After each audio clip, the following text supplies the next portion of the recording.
The average rental rate across Canada just increased again to $2,178. However, if you take a closer look at some of Canada's larger markets like Toronto and Vancouver, those rental rates are far above the national average, tipping the scales at $26.07 per month and $28.72 respectively, and that's for one-bedroom apartments. Now let's have a look at the average Canadian's income. The national average income across Canada was $68,400 in 2023 before taxes. After taxes, you'll be taking home around $48,500 in Ontario.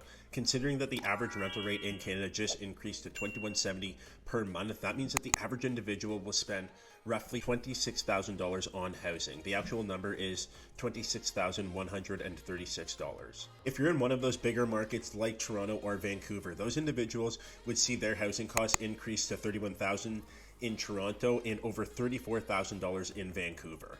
If we're sticking with the conversation here, the average resident will be left with about $17,000 in Toronto after housing and taxes, and even less in Vancouver. Those residents will probably be sitting with just below $15,000 in their bank account after their taxes and their shelter. Keep in mind that monthly bills, your utilities, your car transit payments, your phone bills, entertainment, all of these things have to be accounted for still. At the end of the day, the average resident will be left with under $1,500 a month to spend on all of these things, and that's why I personally push that co-living narrative so hard, especially for younger people or those people who are closer to this national average income. Being able to save is very difficult if you're just relying on one source of income, and if you don't have the luxury of living at home with parents or somewhere where you do not have to pay any rent. If you are someone who is currently renting right now, the ability to save is a lot more manageable if you just sacrifice a few things and choose a roommate to live with. You could save yourself upwards of $10,000 a year if you do this the right way. Now, getting back to the report, despite a very slight slowdown in the average price growth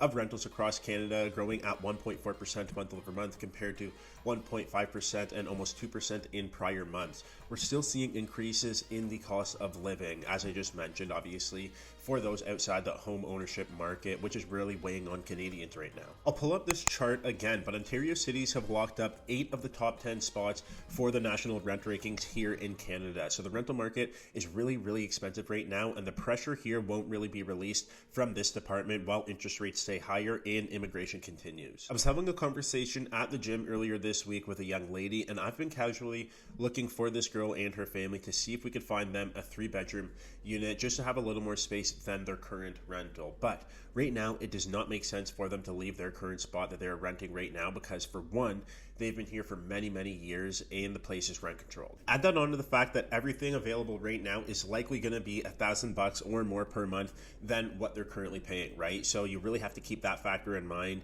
if the place is even a little tight, or if it's not as updated as you would like, or if it's a little further from your place of work. It really does make sense to stay put when you weigh the pros and cons of how much everything is right now. That's all I got for you today. As always, if you found this video valuable, I would really appreciate it if you could like and subscribe to the channel. And if you have any questions, please also feel free to hit me up at the first link in the description. Until next time, remember to trust the process and fall in love with your journey.